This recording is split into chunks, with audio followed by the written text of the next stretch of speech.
Today's dedication is for Terax, who gave me a very generous 1 year's worth of subscriptions on Patreon. Alright, want to try something a little bit different today. I didn't want this footage to go to waste, and I wanted to show you how good this commander is.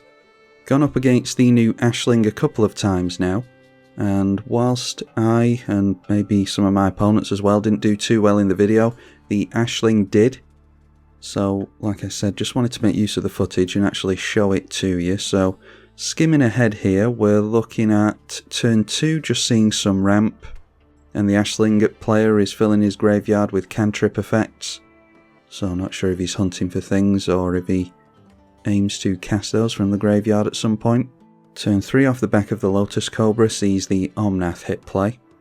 And then after some land ramp off the back of a Root Weaver Druid, we decide to throw Swords to Plowshares onto the Omnath before that goes off.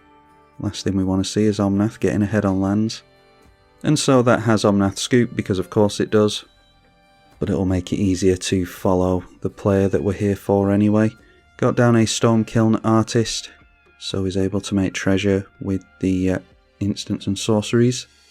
And the Group Hug player gets down his commander with a Rhystic Study. Ashling Flame Dancer makes it down into play on turn 5. And instantly casts into that a Battle Hymn, so only controls 2 creatures, making that add 2 mana, but he does have the Stormkiln Artist. So also makes a treasure, as well as gets a loot from the Ashling. Discarding Faithless Salvaging to that. Allows him into Runaway Steamkin, and still has a mana held up with the treasure. Obviously that's a means of making more mana if he likes. But decides to pay the Rhystic Study tax and pass through the turn cycle again. And we don't do much of consequence, just a Pure Steel Paladin and a Swiftfoot Boots into Esper Sentinel. Get a copy of the Swiftfoot Boots and that's about it. Terror of the Peaks for the 4 colour player. And Dockside Extortionist has 1 power, so able to take out Esper Sentinel. And 4 treasure is made from the Dockside, which allows him to cast a Trumpeting Carnosaur. Terror of the Peaks was pointed at us because he's concerned about our equipment. So Ashling, with 8 cards in hand and a means of making plenty of mana, is going to get a turn here. Krark the Thumbless first of all. Able to get copies of his spells potentially. Then Conspiracy Theorist, able to discard things and play them from exile. Don't think there'd be too many creatures in this list, and I thought it was curious that he managed to draw into plenty of them. Anyway, ending the turn at that, he's just continuing to set up. And then it's turn 6 and we're still not doing too well on mana, so I decided to go for Sun Titan into a land. I won't be disrespecting Ashling again like that, because we could have gone for the Void Rend onto it. Anyway, we're not getting into the equipment this game regardless, which is why I haven't uploaded it as a regular game, because I had some trouble with Arna and the equipment list. I've actually rebuilt it as a modify deck, included auras and plus counters, and decide to allow the Parallel Lives down from the Group Hug player, who then goes for a Kiki Jiki with a Terror of the Peaks in play. So the damage from that pointed at the Dwarf, so I won't be able to make treasure anymore. Then making a copy of Terror of the Peaks, or it will be 2 copies of it.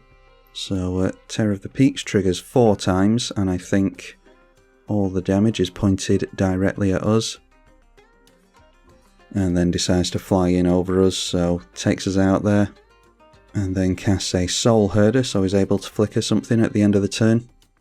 Points that at the Krark and at our opponent, but the mono red player had a Bolt Bend, so he's able to change the targets there, assuming that the Bolt Bend resolves. Actually got countered by the Krark there, so had to replay the Bolt Bend again. Means more counters on the Steamkin though. And while casting that, discarded a Currency Converter, which was exiled by the Conspiracy Theorist, so can play that, although I think he can only do that until the end of the current turn. Anyway, successfully deflecting with the Bolt Bend, is able to then cast a Delayed Blast Fireball, and manages to get a copy of it made mana from the Steamkin in order to do this. And this time exiling a Change of Fortune, so discarded it to the commander and then exiled it with the Conspiracy Theorist. And is going to manage to get the one-sided board wipe with the Delayed Blast Fireball. But not done there, our opponent continues with the additional mana that he had available, a Thrill of Possibility, which did get countered by the Krark. But the Steamkin allowing even more mana, so able to carry on, casting the Thrill of Possibility from exile this time. And this time getting a copy of it, so able to refill his hand. And after all this, the Kineos and Tyro has seen enough, so Krark goes down to a Path to Exile. But that was all at the end of his turn, so Ashling now gets a turn of his own and starts it off with a Soul Ring into Ancestral Anger, which will buff up the Ashling, and Cantrip is more likely the point of it. Discards to the Ashling a Panic and puts that into exile. Then Fiery Inscription is going to deal chip damage. Swings in with the Steamkin, throws Panic onto the Kineos and Tyro so that it can't block. And that continues to trigger the Ashling and the Fiery Inscription to deal 2 damage. Ashling discards a Needle Drop this time and puts that into exile with the Theorist. Then casts the Needle Drop on the stack, all this still during the attack phase, and goes for Reverberate, targeting the Needle Drop, so gets a copy of that, and all the while getting triggers with Ashling and Fiery Emancipation and Runaway Steamkin. It's pretty much rinse and repeat here as long as he can keep the mana and the cards in hand. And there's now a display of power in exile as well, which is a really good one. Seething Song going to generate more mana. This is all during the attack phase, taking our opponent down to 20. And now letting all that resolve with 6 mana held up. Obviously gets to keep the mana thanks to his commander. So now with 5 cards in hand, goes for a Jeska's Will during the second main, and it just so happens that our opponent's been drawing Touristic Study all this time. So has a bunch of cards in hand to give our opponent mana. Discards and exiles an Unexpected Windfall. Throws a Display of Power that we saw previously onto the stack as well, copying the Jeska's Will. So the copy of Jeska's Will resolving shows us a couple of lands and an Arcane Bombardment. And then the original is Fists of Flame, Spikefield Hazard and a land. Harmonic Prodigy being cast, 3 cards left in hand but 26 mana available. Commune with Lava is exile the top X cards, so they've put 8 into X and they can play the cards this turn. And now that the Harmonic Prodigy is in play, they're going to get double loot effects on the Ashling. Obviously they've triggered all the other effects already. Dangerous Wager discarded and exiled. And before the second Ashling resolves, Dangerous Wager goes straight onto the stack from exile. So triggering Ashling twice again. Fiery Emancipation still dealing that chip damage, and our opponent's down to a very low life total at this point. And there we see Mana Geyser, which with this board state I'm sure our opponent is glad to see. So now seeing exiled from the red player and able to be played this turn. Call forth the Tempest. Some lands, Pyretic Ritual, Double Vision, Braid of Fire, Guff writes History, Expedite, and decides to cast the Mana Geyser. So like I said before, rinse and repeat, 2 damage, 2 loots from Ashling, and plays from exile, I think it was, Spikefield Hazard, Pyretic Ritual to add more mana. Just has to play a bunch of cheap instants at this point to whittle our opponent down to 0. And our opponent gets it, so there we are, Ashling Flame Dancer. Little bit of luck there because there was plenty of instances in which Ashling's stuff could have been removed, but it's the first time either of us played against this commander, I imagine. I'll take you on to another video now in which Ashling does very well also.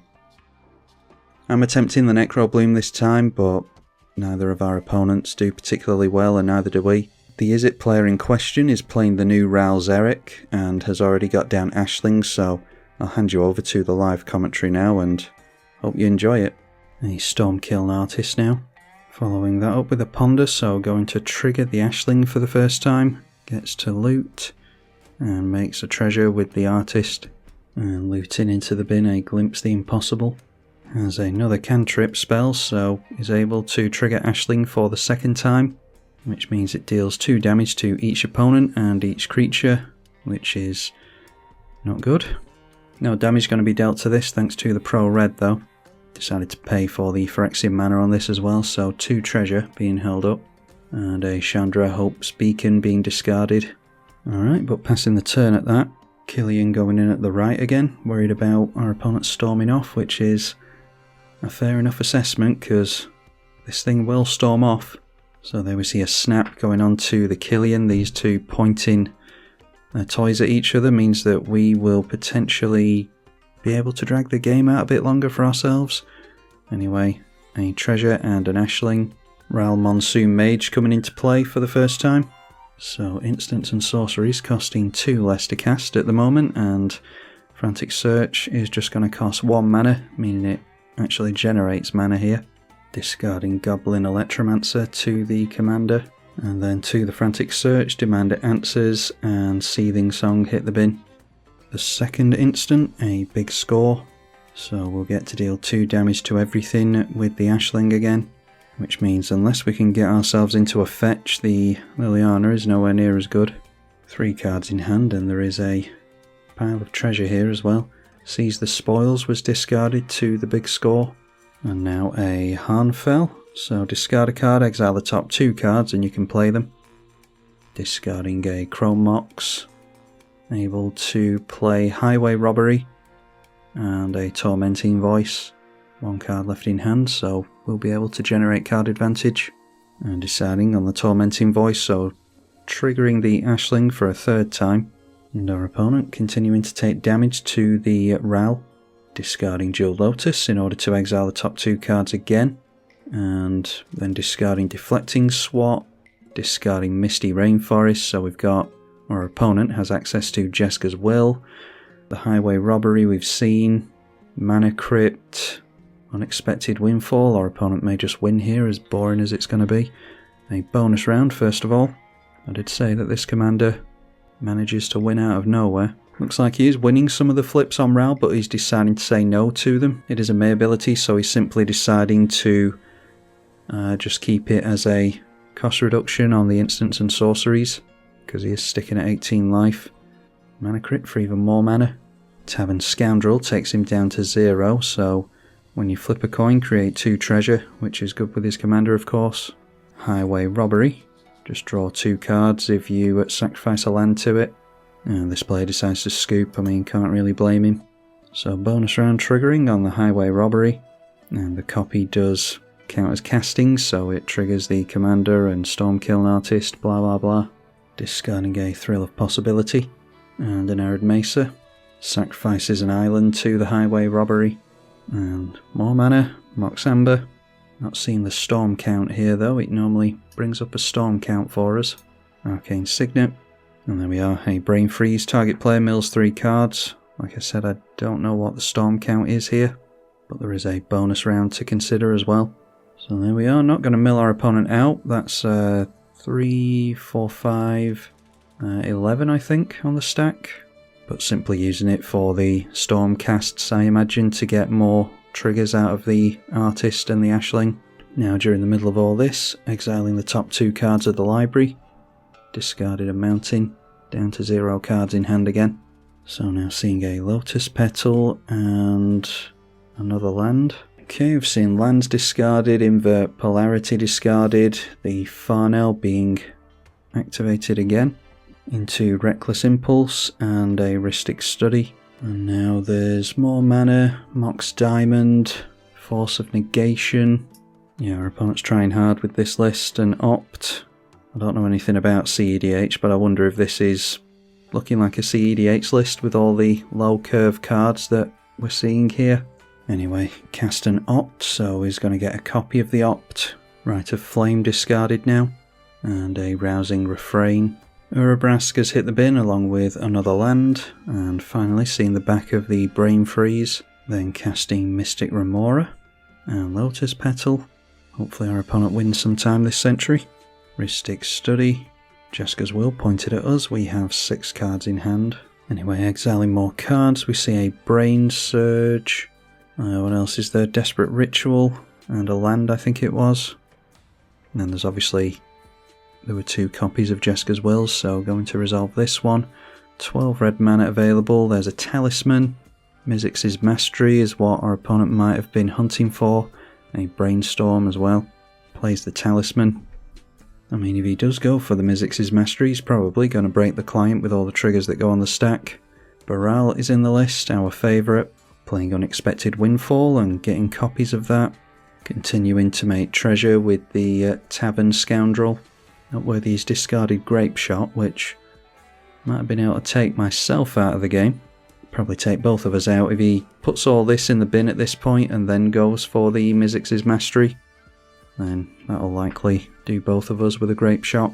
A Sol Ring will play the game anyway, just because our opponents or our viewers might be interested in Ashling, Flame Dancer, and what you can do with Ral, Leyline Prodigy, which has now been flipped by the way.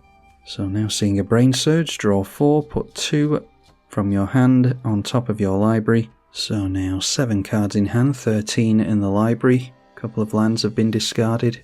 And there we see Sink into Stupor, which is a really good double-sided land card. Going to bounce the Serra Ascendant and bounce the Sinew and Steel. Noteworthy that the Stormkiln Artist is a 37-2 at the moment.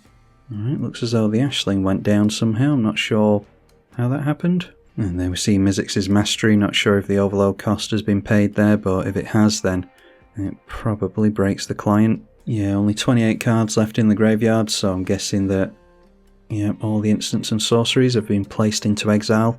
So there's Opt, Sink into Stupor. I mean, do we just have to fast forward at this point? Ah, there we are. Ignite Memories. So that will be enough to deal with all of us. Don't even have to add anything to the stack after that. But our opponent is doing anyway. Okay, so if our opponent keeps going here, then, I mean, like I said, just put Ignite Memories on the stack and that'll deal with us. There's been that many spells cast here.